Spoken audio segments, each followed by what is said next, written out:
For 3 years, my life with Anna was something I didn't just cherish. I believed in.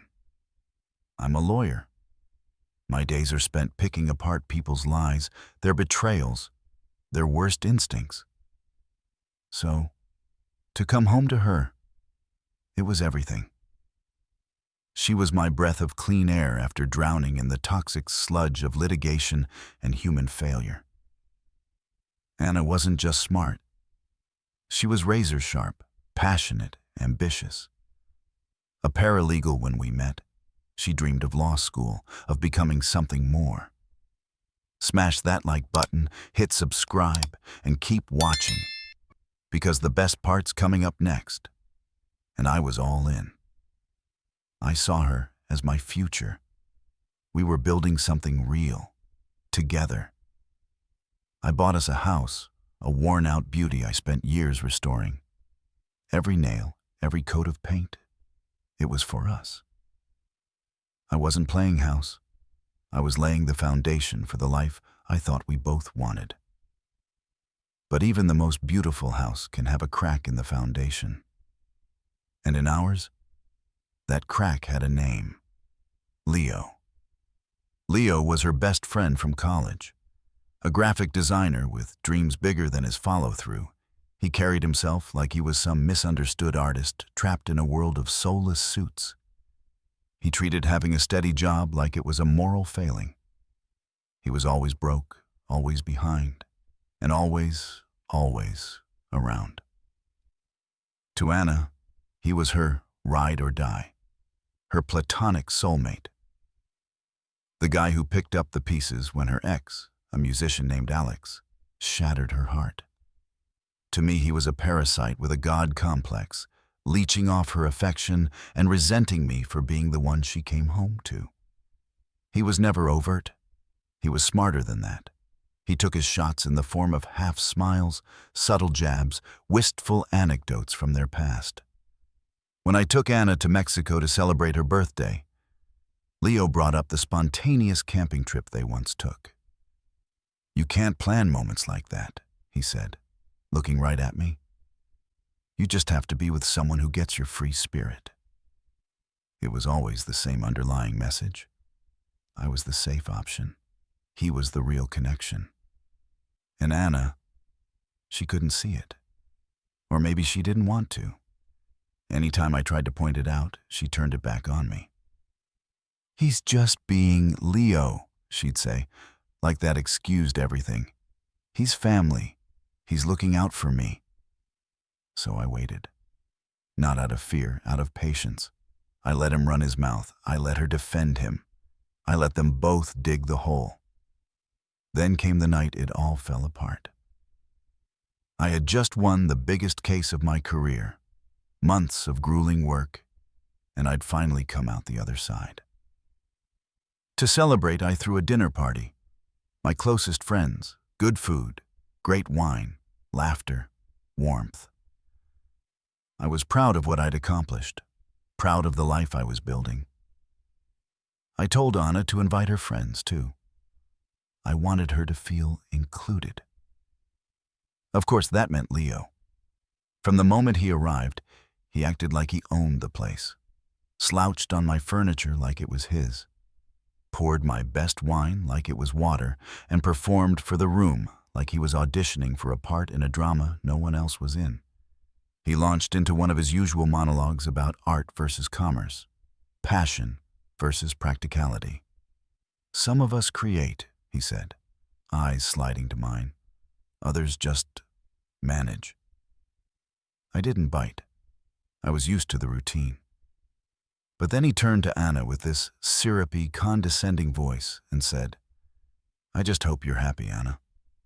I mean, Jack's a great guy, stable, reliable, dependable."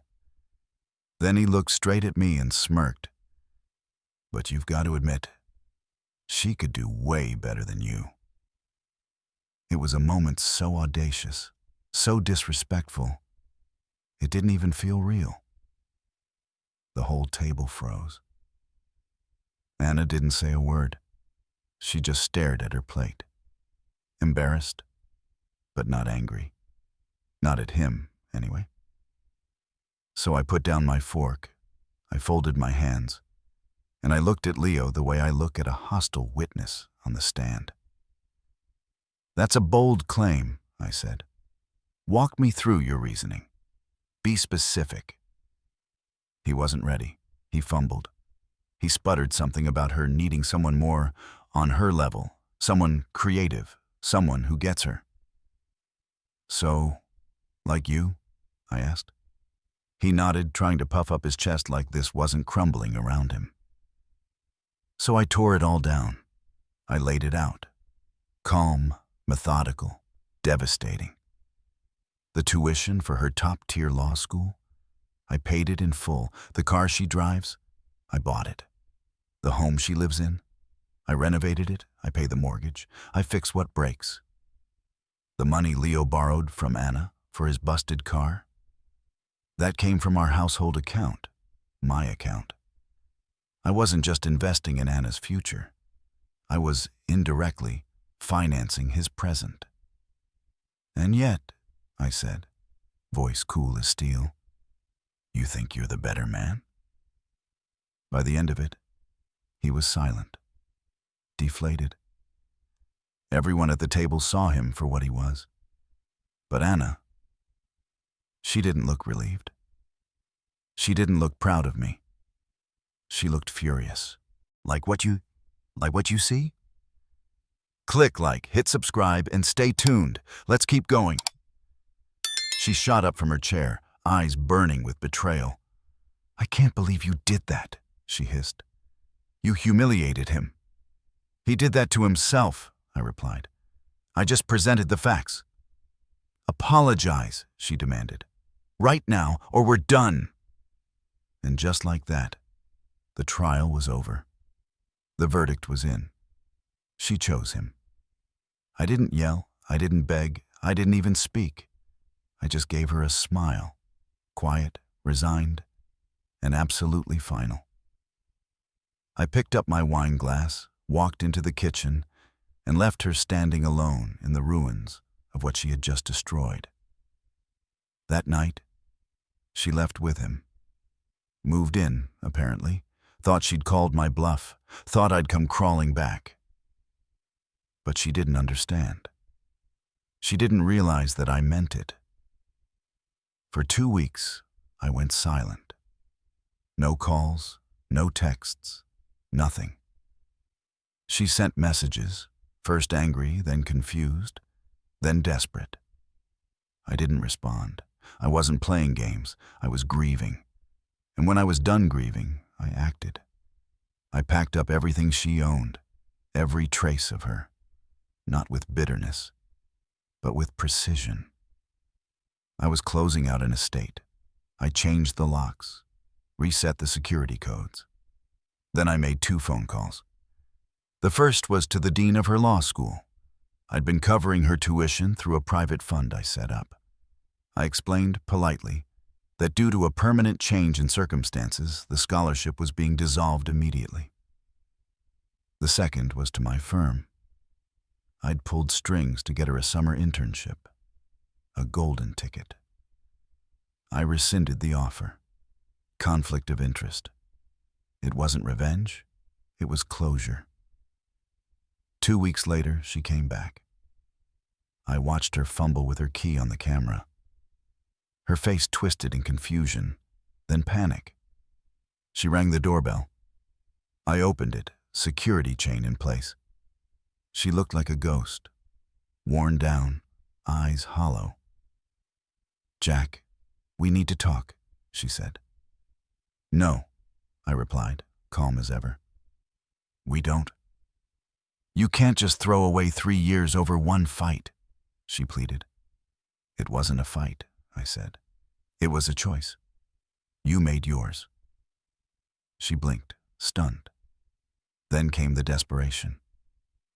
"What about school, the internship?" "Gone," I said simply. "Actions have consequences. You asked me to apologize to the man who's been trying to tear us apart for years. You chose him. You chose to defend the saboteur, not the partner. And now, You get to live in the house you burned down. Her tears didn't move me. Her regret came too late. You wanted to know what done looks like, I told her. This is it. Go ask Leo how he plans to fund your future. He's the better man, right? Then I closed the door. And that was that. I hear bits and pieces. She dropped out of school. The dream's over. She lives in his dingy apartment. Their relationship is a daily war zone of blame and bitterness. He got the girl, but not the version he thought he was saving. She's broken, and he has no tools to fix her. I didn't burn it down. She did. I just walked away from the fire. Because love isn't enough without loyalty. A relationship is a contract. She violated it. I enforced it. And now she knows what done really means. You know, stories like this hit hard because they force us to ask a really uncomfortable question. What would I have done? Loyalty, respect, and support, they aren't grand romantic gestures. They're the quiet, everyday choices that build trust or tear it down. What struck me most wasn't the anger or the betrayal. It was the calm.